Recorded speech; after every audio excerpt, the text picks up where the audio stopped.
प्रभु यीशु मसीह के नाम में मेरा आप सबको जय मसीह की। मैं आपके साथ आज खुदावंद के कलाम के बारे में ये बात करूंगी कि जो खुदावंद का वचन है, जो बाइबल है, वो सच्चा खुदावंद का कलाम है।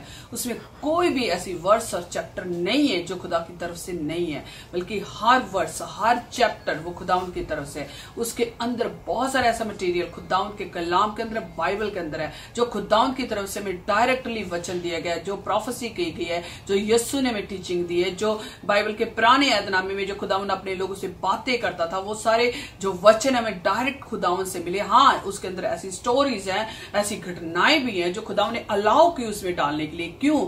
हमें सिखाने के लिए, हमें टीच करने के लिए।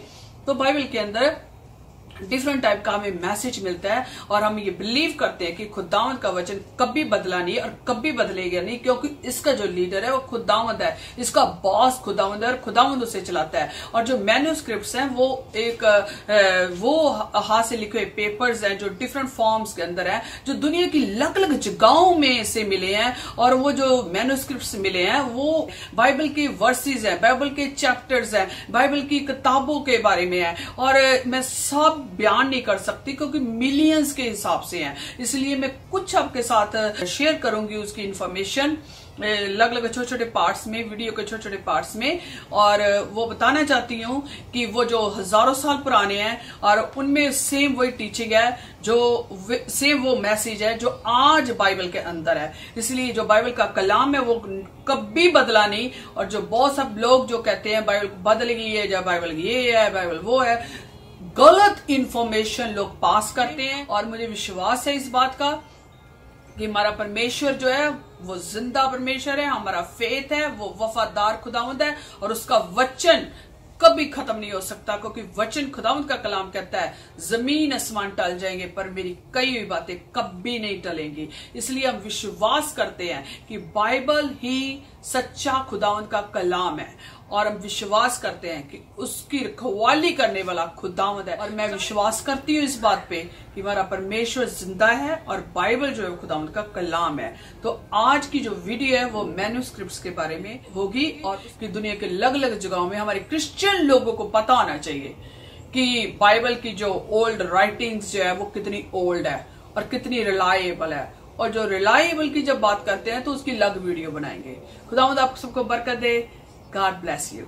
आज मैं आपके साथ बात करूंगी मैन्यूस्क्रिप्ट्स के बारे में, जिनकी डिस्कवरी हुई अलग अलग टाइम में, अलग अलग एरिया में। मैन्यूस्क्रिप्ट्स का क्या मतलब है? इसका मतलब है हाथ से लिखे हुए पेपर। आप सब जानते हैं कि पुराने टाइम में आज की तरह पेन पेंसिल पेपर नहीं होते थे। यीशु के टाइम में या यीशु से पहले लिखे पत्थर पत्रियां जो अलग अलग जगहों से मिली हैं, उनके बारे में मैं बयान करूंगी। जितने भी पत्र पत्रियां हैं जो हाथों से लिखी गई, वो अलग अलग फॉर्म में डिफरेंट जगहों से आर्कियोलॉजिस्ट को मिली, लोगों से मिली, एंशिएंट लाइब्रेरी से मिली। जितने भी बाइबल के मैन्यूस्क्रिप्ट्स हैं उनकी वाइडली स्टडी की गई है।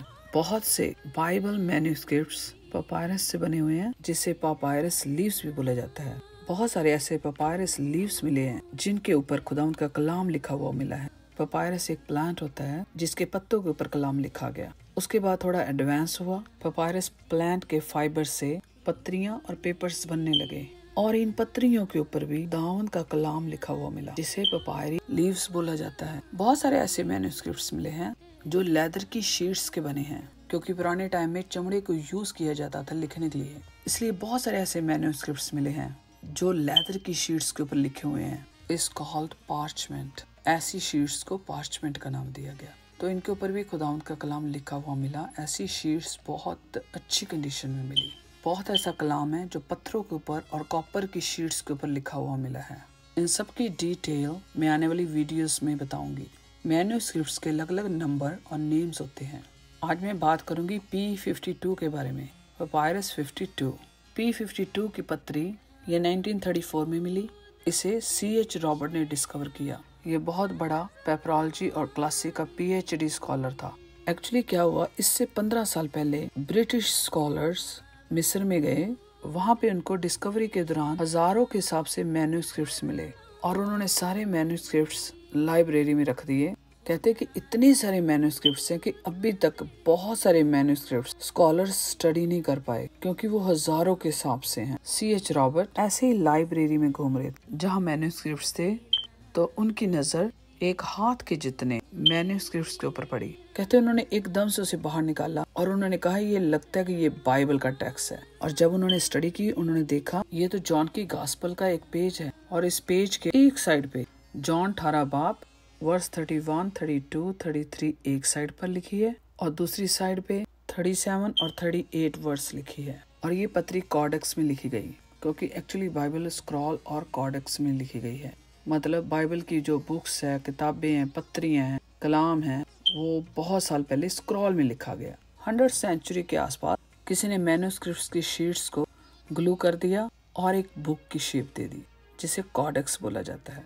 अगर एक से ज्यादा है मीन्स प्लूरल, उसे कॉडेसिस कहा जाता है। कॉडेक्स लोगों के लिए यूज करना मोर इजी था। It just looks like today's book. जो आज हम यूज करते हैं बुक्स उसी की तरह होती है। 100 सेंचुरी के आसपास कॉडेक्स बनी।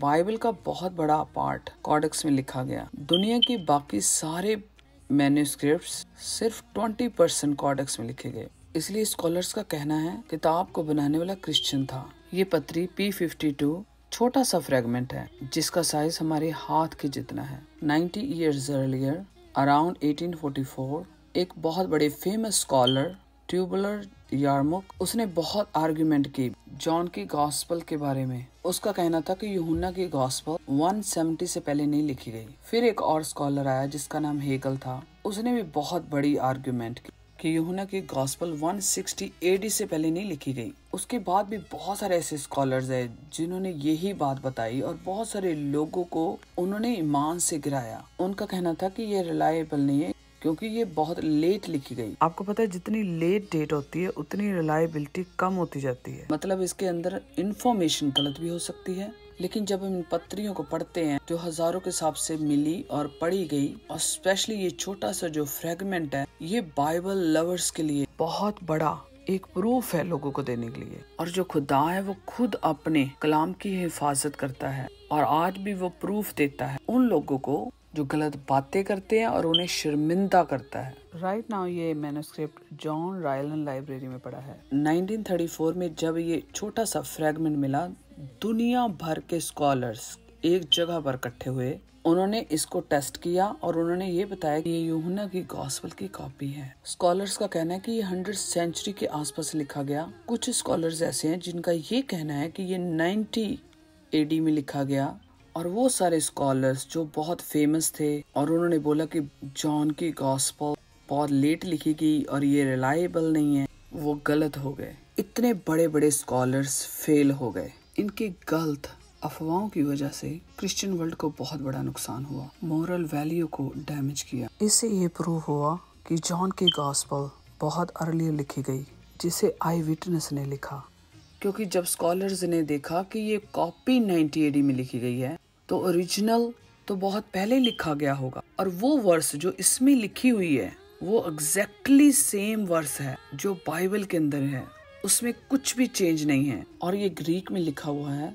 आज के स्कॉलर्स ये हैरान हो गए कि कितनी बड़ी पुराने वाले स्कॉलर्स से गलती हुई है और बहुत लोगों ने उन पर बिलीव किया और बहुत ऐसे लोगों को जो कि चर्च के लोग थे उनकी ईमान को गिराया। आज भी शैतान लोगों को धोखा दे रहा है। हमेशा हमारी ये दुआ होनी चाहिए कि खुदा हम कभी भी विश्वास में कमजोर ना हो। इसलिए कोई भी ऐसी बात, चाहे कितना भी बड़ा स्कॉलर्स क्यों ना, चाहे कितना भी बड़ा थियोलॉजियन क्यों ना हो, चाहे कितना भी बड़ा पढ़ा लिखा क्यों ना हो, अगर वो ऐसी बात करता है जो बाइबल में नहीं है उसे बिलीव ना करे। खुदावंद से मांगे, खुदावंद आपको नॉलेज देगा। आज भी बहुत लोग ऐसी अफवाहें छोड़ते हैं कि बाइबल रिलायबल नहीं है। P52 फ्रेगमेंट जो मिला, इससे ये साबित होता है कि जो बाइबल के अंदर लिखा गया, जो आज हम पढ़ते हैं, ये सेम यीशु के चेलों ने पढ़ी और इन्हें फॉलो किया। इसमें कुछ भी चेंज नहीं है। जो खुदावंद को प्यार करते हैं वो खुदावंद के कलाम पर बिलीव करते, चाहे उनके पास प्रूफ हो या ना हो। लेकिन ये बातें उनके लिए जो बिलीव नहीं करते, जिनको प्रूफ चाहिए, या अगर आपने किसी को आंसर देना है, you have a answer to prove them. सोचिए ध्यान से, वो स्कॉलर्स जिन्होंने इतने बड़े क्लेम किए थे यूहन्ना की गॉस्पेल के बारे में कि ये लेट लिखी गई, ये रिलायबल नहीं है, वो गलत हो गए। आज भी कितने लोग हैं जो गलत है राइट नाउ। शैतान ने उनके दिमागों को बंद कर रखा है and he using them against the word of God. पर खुदावंद का कलाम कभी फेल नहीं होता। ये जिंदा खुदावंद का कलाम है, आज भी काम कर रहा है। और जब हम यीशु को बना लेते हैं, होली स्पिरिट इसी कलाम को यूज करता है हमें गाइड करने के लिए। वो एक बहुत पावरफुल विटनेस है जो यीशु को, उसके वचन को डीपली जान गए हैं। उनको तो किसी प्रूफ की जरूरत नहीं है, उनके लिए होली स्पिरिट काफी है। बाइबल खुदावंद का कलाम है। सोचे ये जो छोटा सा फ्रेगमेंट मोर देन 2000 ओल्ड है। सेम कलाम वर्सेस इसके अंदर है जो आज की बाइबल में मिलती है। ये सेम वचन को पढ़ा गया, बिलीव किया गया। अगर ये सेम है तो जो आज हमारे हाथ में बाइबल है उसका कलाम भी बदला नहीं है। वो वही है जो खुदा ने अपने लोगों को दिया। बाइबल जो खुदावंद का कलाम है, रिलायबल है, ऑथेंटिक है and you can believe blindly. आने वाली वीडियो में कुछ मैन्युस्क्रिप्ट्स के बारे में डिस्कशन करूंगी। प्लीज देखते रहें और शेयर करें, लाइक करें। God bless all of you.